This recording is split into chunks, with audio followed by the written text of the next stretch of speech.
ngeen jot suñu vidéo nag foo leen toll si biir réew mi wala si bitim réew da ngeen di abonné fii si Tawfekh Production ngeen mën a jot moo leen vidéo boo xam ne dugal nañ ko ngir mën a xam li nga xam ne moom la rek. tey àjjuma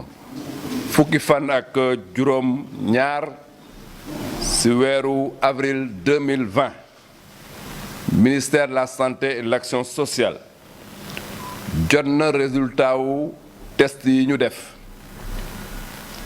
si ñaar téeméer ak juróom-ñett fukk ak juróom-ñaari test juróom-ñaar ñoo ñëw positif bon dëkk ñoo am jàngoro ji si juróom-ñaar yooyu juróom yi cas contact yu ñu doon suivre la ñaar yi nekk ay cas communautaire mooy ñu am jàngoro ji te kenn xamul fu ñu ko jëlee mën nañ leen yëgal tam ne ñeenti patient yu newoon hôpital wér nañ ci bésu tey bi danañ leen génne ñi nekk hôpital ñu leen di faj ñi ngi yëg tan bu baax ba mu commencé ba léegi ñetti téeméer ak ñeent fukki ñaar yu kaa la ñu jot fii ci Sénégal man ko déclaré ci ñetti téeméer ak ñeent fukk ak ñaar yooyu téeméer ak juróom-ñeent fukk ak juróom-ñett wér nañ ci ñaar génn nañ ci àdduna kenn évacué nañ ko bon nag ci suñu hôpitaux yi tey ñi ngi fay faj téeméer ak ñeent fukk ak benn patient ñuy wax ne bésu tey bi mën nañ wax ne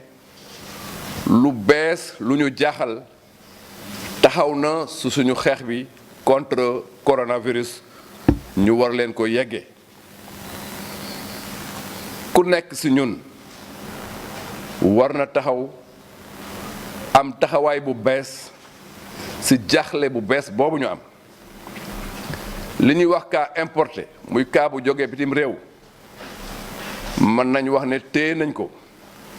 bi ñu tëjee frontières yi li ñuy wax cas contact suivi mën nañu wax ne maîtriser nañ ko parce que képp ku ko am danañu la ber man la toppatoo ba doo faagagal kenn mais nag tey li ñu jaaxal te jaaxal ñu dëgg mooy lu ñuy wax cas communautaire mooy loo xamante ne xamuñ fu mu nekk mu ñuy yot ñun ñépp te man ñu jàpp ci bésu tey bi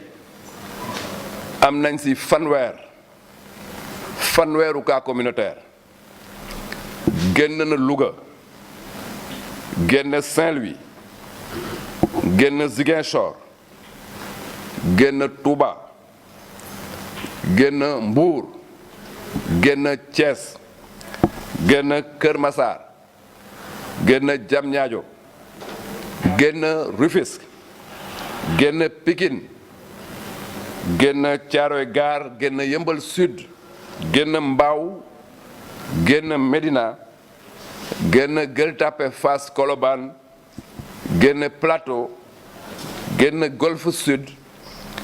génn Wakhinane Nimzatt génn Ndiarème Limamoulaye génn Yoff génn Mermoz génn Parcelles Assainies génn Pikine Ouest génn Hann Bel-Air génn Derklé Dieuppeul bon dëgg bu ngeen seetloo mi ngi ñuy wër ndomb situation bu bees boobu nag képp kuy père de famille képp kuy leader d'opinion war nga taxaw pour que cas communautaire boobu ñu taxaw ci mu génn réew mi ministère de la santé et de l'action sociale mi ngi digle pour que ñu mën a takk masque yi bu baax surtout ñiy dem ci bërëbu yi xamante ne liggéey dafay am comme marché yi comme transport en commun yi comme lieu public yi may wax ne maa ngi remercier bu baax a baax taskatu xabaar yi di remercier administration territoriale bi ci turu personnel de santé yépp ñi ngi leen di remercier di wax ne nañu taxaw bu baax pour respecter consignes yépp pour que Covid-19 bi mën a génne suñum réew bi ma paree loolu nag dama bëgg a introduire monsieur le ministre Mansour Faye bi xamante ne moom mooy ministre du développement communautaire mu ñëw pour waxtaan ak yéen ci sujet yoo xamante ne sujet yu am solo la ci xeexu Covid-19 bi maa ngi leen di remercier bu baax. ngeen jot suñu vidéo nag foo leen toll ci biir réew mi wala ci bitim réew da ngeen di abonné fii ci Tawfekh Production ngeen mën a jot moo leen vidéo boo xam ne dugal nañ ko ngir mën a xam li nga xam ne